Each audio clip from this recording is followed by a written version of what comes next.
Welcome back to What Would It Cost? On today's episode, we're with Serena Holmes, and we're going to be talking about leveraging your property for future investments. Welcome, Serena. Great. Thanks for having me. Yeah, thank you for coming out. First off, tell us a bit about yourself. Yeah, for sure. So I am a licensed realtor and I'm also a very active real estate investor. But prior to transitioning, I ran my own brand experience agency for 18 years called Tigress, and we specialized in event staffing and event planning. Very nice. Awesome. So what made you shift into real estate and real estate investing? Yeah, for sure. So I was winging it really for the first 8 years that I was in business. And then I realized, I probably have a lot to learn, and started interviewing business coaches and landed on one woman in particular. And when she was starting to look at my numbers, she said, you have a lot of money in your business. Most businesses operate on just 3 months and you're operating on like a year and a half. And at the time I just thought, no matter what, I can cover things. Like if big projects come in, I can cover our bills and then some. But really she got me to look at it from the perspective that I could invest with some of those retained earnings, right, and start to think of, setting myself up better from like a financial future standpoint. So my comfort level was 6 months. So I took out the difference, and then I combined that with some money in my home equity line of credit, along with some money in my TFSA, and I bought a short-term rental in Florida. That's so awesome. That was my first real estate investing foray outside of my primary residence. That's amazing. I love that you're the first one you went south of the border right off the bat. Well, it made the dollar was par, right? So Yeah, I knew that's that true. no matter what, the dollar's not going to stay par forever. Right. So that was a big part of the profitability when I sold. And then the market did increase a bit as well. That's awesome. Yeah. And I want to talk first a bit about that home equity line of credit, because it's something that some people love, some people hate. Yeah. Everybody has a different opinion on it, but I want to take your opinion on, the advantages of that. Yeah, for sure. I mean, when I first got it, I hadn't really thought about it when I bought the house, but the house that we bought was very well maintained, but very dated. So we renovated, 5-level back split over 4 to 6 months when we first bought it. And then it obviously increased the value. So when we had it reappraised, it came in about $150,000 higher than we bought it for. So that opened up the home equity line of credit. Right. So that obviously helped for that purchase. And then years later in 2017, when the market really started to ramp up, we had it appraised again, and it appraised more than $600,000 over what we bought it for. So wow. As you can imagine, like my HELOC really went up. Exactly. And at the time I didn't really know what to do with it, but I joined a real estate education company, and the consultant I was working with was like, you know what, if you have no mortgage and you've got this huge HELOC, like you could be making like all this money from it. And I really hadn't thought about the concept of leveraging debt to make money in that way really, but they introduced me to that concept, and it's kind of started to get my feet wet in that area as well. Yeah, it's awesome because it's so versatile, the HELOC. You have that, usually it's typically like a prime plus one, but you're able to either fix in a portion of it, keep the other part revolving. As you're paying back, it goes back into the revolving. Exactly. But like we were talking about earlier off screen, as long as you're making that spread, you're always staying winning. Your HELOC right now at current rates might be nearing 8%, but you have that private lending as an example, or these land assemblies that you're nearing 15 to 20% of interest that you're making. Exactly. Yeah, I mean, I hadn't thought about it a whole lot until I was introduced to this company and all the concepts. So initially when that kind of started, I went into their first investor summit thinking, okay, I've got some money in my business that I can use. So I bought 2 pre-construction properties on that side. One that I intended to keep in tenant in Edmonton, and then one I bought in Langley, British Columbia, that I plan to sell on assignment. And then on the personal side, I had this big HELOC. Right. So I basically started investing. I used some of it to put into my TFSA for a land development deal that stood to make between 25 to 30% annual compound interest over 7 years. So turned 50 into close to 200. And then I also did a few syndicated mortgages. So that was kind of my first taste of private lending, in the sense that I'm actually making positive cash flow from it. Right. And then talked to a friend. She's like, you really have to talk to my mortgage broker. And then it just literally continued to spiral from there. He was giving me deals that were 20, 25%. I'm paying in the glory days 3. So I'm making that spread, and I just started to, not be as dependent on my business. Like Right. I was actually able to cut my pay in half because I had so much money coming in from private lending. And then COVID happened and we couldn't even run events anymore. So I just stopped taking money from my company completely. And I literally was able to live off the private lending and all the passive income coming in. Right. Yeah, it's awesome. It's definitely a great passive income tool, especially because it's backed by the real estate market. So get something like COVID, if anything, all those private deals you were on, they actually increased in value. So your loan to value became a lot lower. So Absolutely. it's great. Yeah. And what are some passive income opportunities or even any real estate opportunities you would suggest for someone that's like a first timer? You know, how much should they be looking to get into? Like, how much dollar wise should they have? Yeah. Just because we get that question a lot. You know, people are like, well, how much can I start with private lending? I tell them even as low as 25,000. As low as 10. Syndication, 10,000, 5,000. If there's someone to syndicate you with, you can start off. So, what are some examples for first time investors? For sure. So, I guess it depends on what it is. I mean, when you are looking at real estate investors specifically, oftentimes the lowest will be around 50,000. Right. And that could be for someone looking to buy an underperforming property and renovate it, or if they're doing land development or something like that. Because if they have to raise $1 million, it's easier to do that with, 20 investors rather than 200 investors, right? But the mortgage broker I was working with, he would bring me deals sometimes that were 20,000, 10,000, but still very lucrative. Like I could be making $500 a month on 10,000 over 6 months. Could be 2,000 on 20,000 for 2 weeks. Sometimes it could be a bridge loan. So it could be someone that has to pay off their mortgage before it closes. Pay off their line of credit before their mortgage closes. So it could be just wiping, $20,000 for a couple of weeks, and then they'll pay you back as soon as the new mortgage closes. In other instances, it could be a principal and interest loan. So it could be, the balance owing plus the interest payment. Right. And then what's very, very common with the real estate investors is interest only loans. So those tend to be 15 to 20%, and then you'll get the principal payment back when basically the investment matures, which could be a year. Sometimes it's been 2 years, but I would say 12 to 18 months is most common. Nice. Yeah. Yeah, that's awesome. Yeah. Do you find that that's really helped you educate your clients when they're purchasing a property and understanding how to leverage that and what's a good buy, cap rates, all that stuff? Like they must lean on you for that in a big, big way. Yeah. I mean, it's something I don't lead with that. Like obviously if I'm meeting with a client to talk about listing their home or buying a property, but I think you just naturally start to get to know each other. And one thing I've found is that some of my clients, they're selling a home and their mortgage could be literally double what they bought the home for. So you're really seeing like, yes, of course they have equity because they've owned it for a period of time, but they're not walking away with maybe quite as much money as they could have been if their debts were lower. So I talk to them depending on their circumstances about just the options that they have if they're looking to bring in additional income. Sometimes people could be getting on in their years, they're looking to scale back at work or retire completely, and this could be something that even supplements their income, right? So I try to give them some guidance in terms of what I've found to be successful for me, and then how they can do their due diligence and the legal support that they would require. And sometimes people are scared and they don't want anything to do with it, but other times people have done it and it's really, really helped them. Like I feel like I'm having such a positive impact on people that, this is making them, breathe a little bit easier and just know that they have that extra income coming in when maybe they can't work. For sure. And to go to your point a little bit, what you guys were talking about a little bit before there, borrowing money in the glory days, let's say at 3-4%, even if you're getting it now at 6-7%, but being able to do what you could do with it on the other end, 20-25% plus fees, what that spread looks like, let's say 15 points, just to shoot a rough number out. To operate an intense business, be there fee for service day in, day out, and clock in those hours. Like you're a good operator if you can achieve a 15, 20, 25% bottom line. With this, it's literally passive, right? Yeah, so it's 100% passive. You do the contract and then you wait for payday. So I just get a series of email transfers kind of throughout the month, which is obviously very nice. But I look at it from the sense of like, I'm not just trading my time for money anymore. Like working as a realtor is one stream of income, but I literally have 18 streams of income right now. Right. Just personally, like not including other loans that I have corporately set up and stuff like that as well. So if you think about that, it's so risky. And people say, oh, isn't investing so risky? Private lending so risky? I said, no, having one job and one income, that's the most risk I think that you can possibly have, because you lose your job and you lose your income. Like, what are you going to do? Right. And I think a lot of people during COVID really struggled if they had a job that was deemed unessential, like myself. So I'm so grateful looking back that I started doing all of this, like maybe only just a year to a year and a half prior to COVID. But, things could have been much more difficult had I not been doing this, right? So I think that's the way that people want to look at it. Like, it's not just a matter of where you are right now. It's a matter of where you could find yourself unexpectedly a year from now or 5 years from now, right? So you just want to set yourself up so that you do have a lot of different options. Yeah, diversification, 100%. Yeah.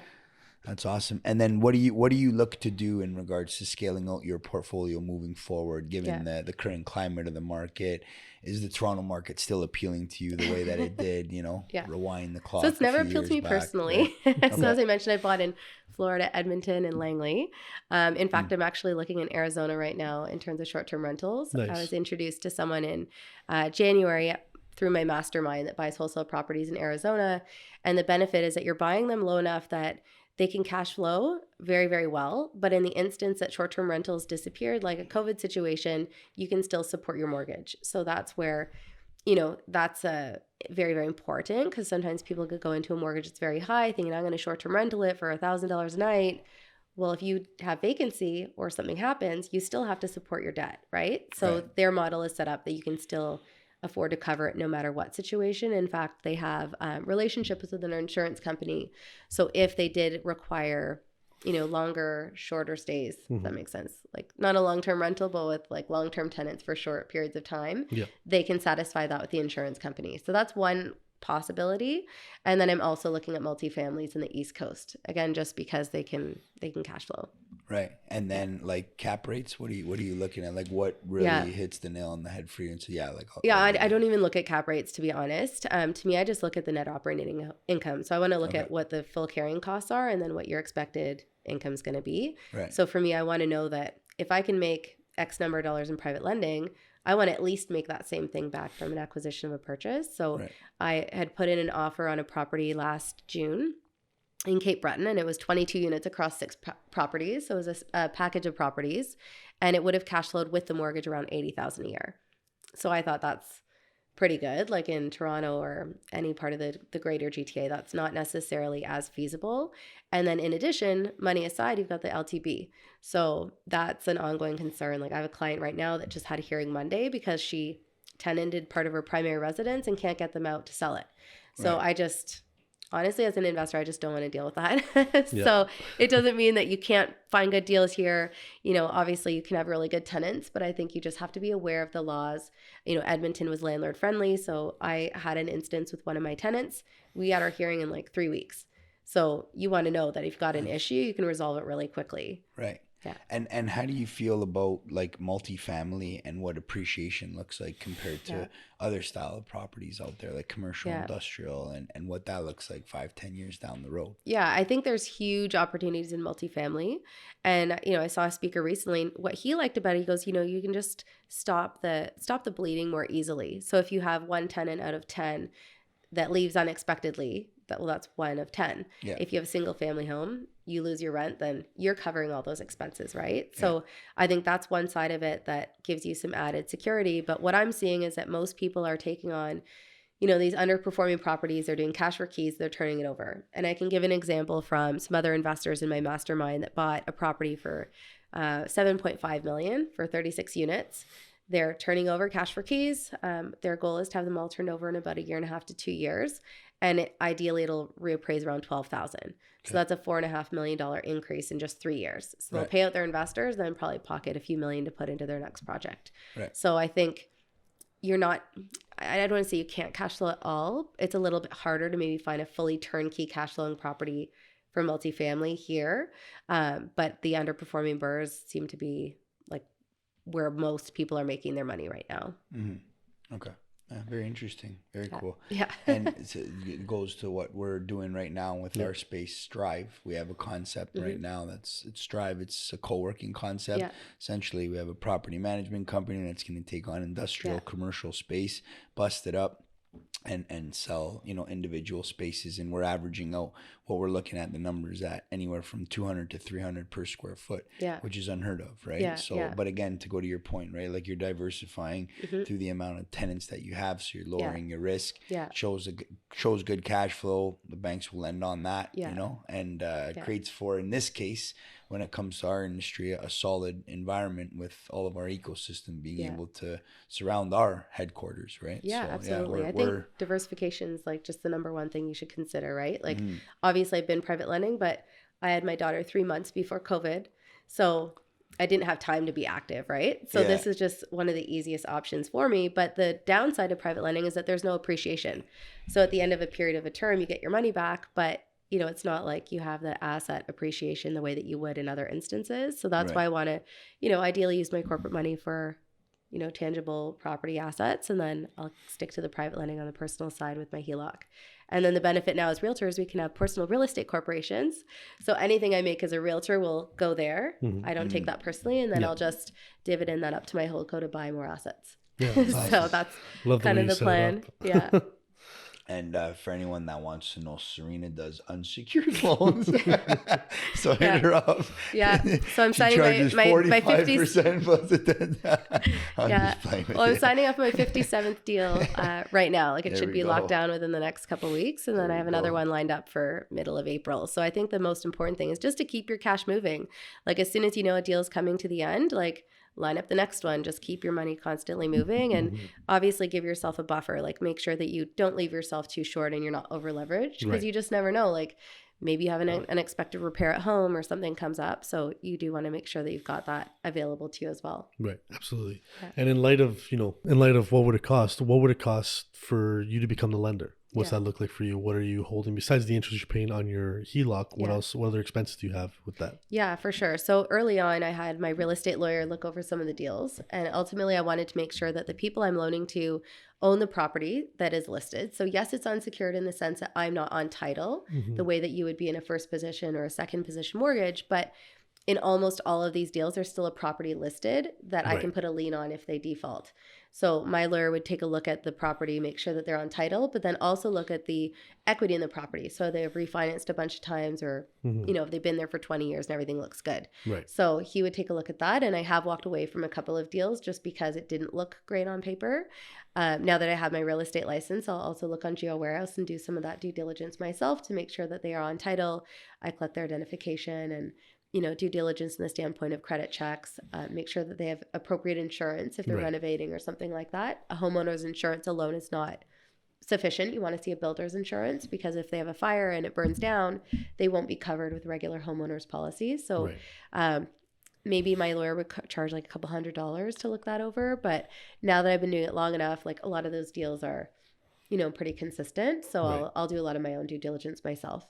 And then the legal fees when it comes to registering on the property, that's held by the borrower. The borrower's taking on those fees. Well, there's nothing registered on it, so that's again being unsecured. Or if you're unsecured, if you're unsecured, if you are going to be secured, then I guess you'll probably work with a lawyer or maybe like a mortgage broker or someone like that to get that set up.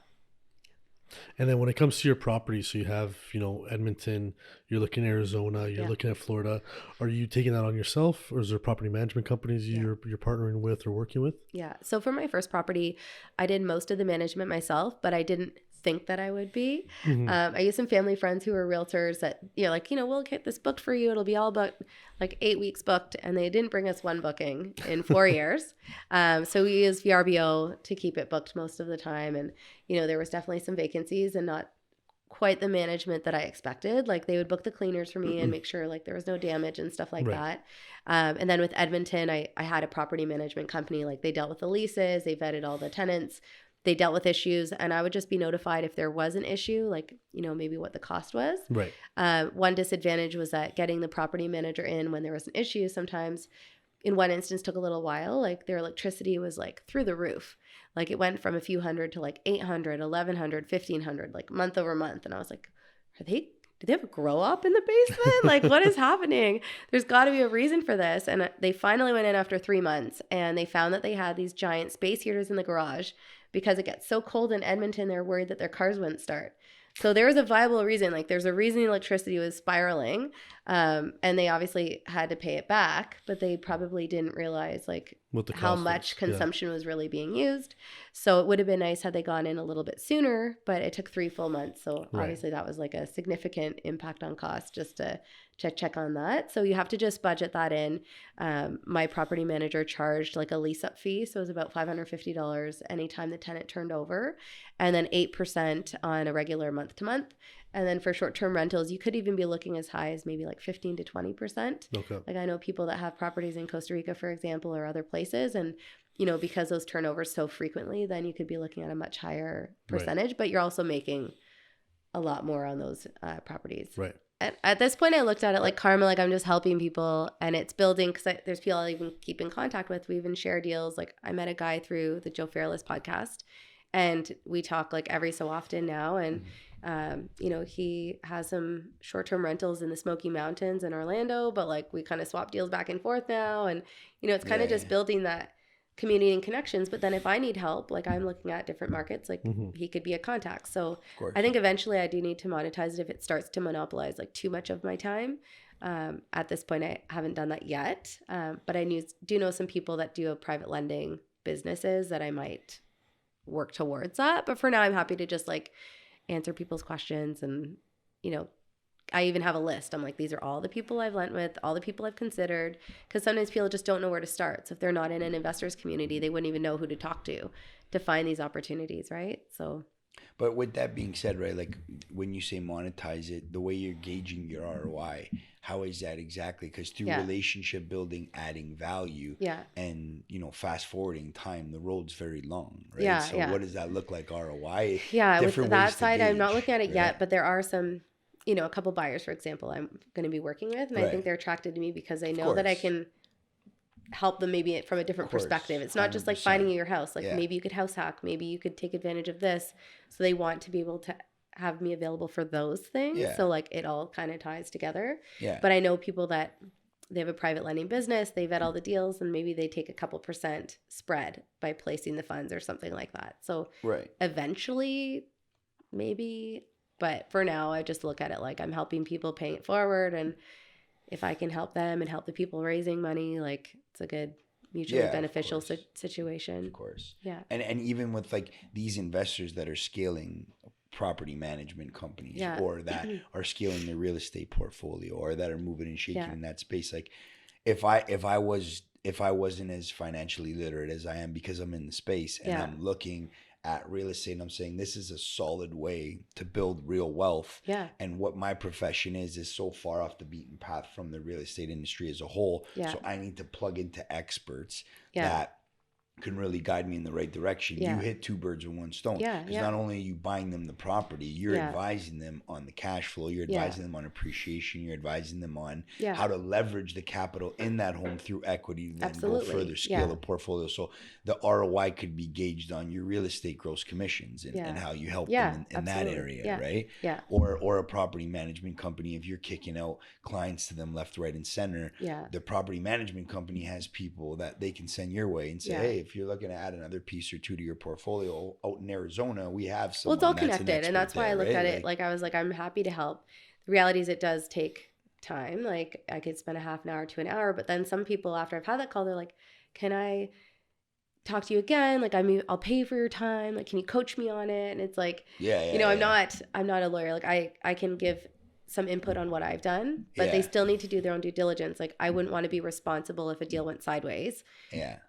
And I thought it looked good, like, because you just never know what could happen, right? So you've got to be very careful. Like, obviously, I don't want to jeopardize my real estate license or my reputation. So I can tell people that this is great. These are people I've talked to, people I know. But I try to, like, include that little disclaimer with the list to be like, you still need to be responsible for, looking into these things on your own, right? Yeah. So, and just not that, like, it's something that's worked for me, right? Yeah. You're very well articulated in the way you speak. You're detailed. You're motoring. You could tell like this off of the tip of your tongue. Yeah. It's happened like a million and I'm passionate about before, it because I'm like, it changed my life. It saved me during COVID. Yeah, you could tell. And then for other people, it's like, there's so many people now I'm like that have done it and they're like, they're loving it if they've taken the risk and they're doing it. Other people are like, talk to them about it for 5 years and they're still terrified. So you're just not going to change those people, right? So if you can have that positive impact, like to me, that's so fulfilling to know like, this person could retire or semi-retire. This is helping them. Like to me, like even in my tagline, like I don't want to sell the most houses. I want to help the most people. Yeah.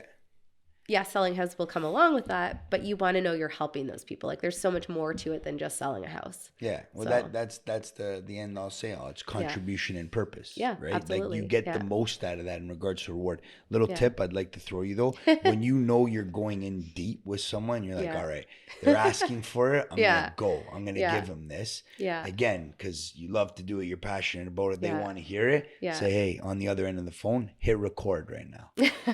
Do it. Well, you know what I do is I have deep with people, and it's like I share know my you're not podcast with them at this point, right? Because someone even said that once. She goes, "I wish I could have recorded what you just said to me." Yeah. So now I just give people my playlist of my podcast if I've talked about it, because you know, they can listen to probably 10 podcasts where I've talked about it, and hear it 10 different ways. You know, so get a skinny view out of it. Yeah.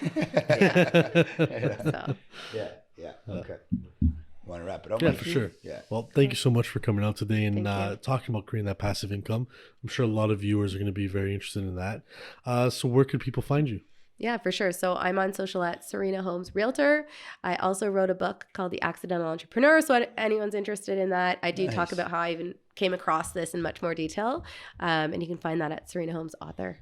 Awesome. Sounds great. Well, thank you again. And thank you again for tuning to this week's episode. Be sure to like, follow, share, hit the subscribe button, and we'll see you next week.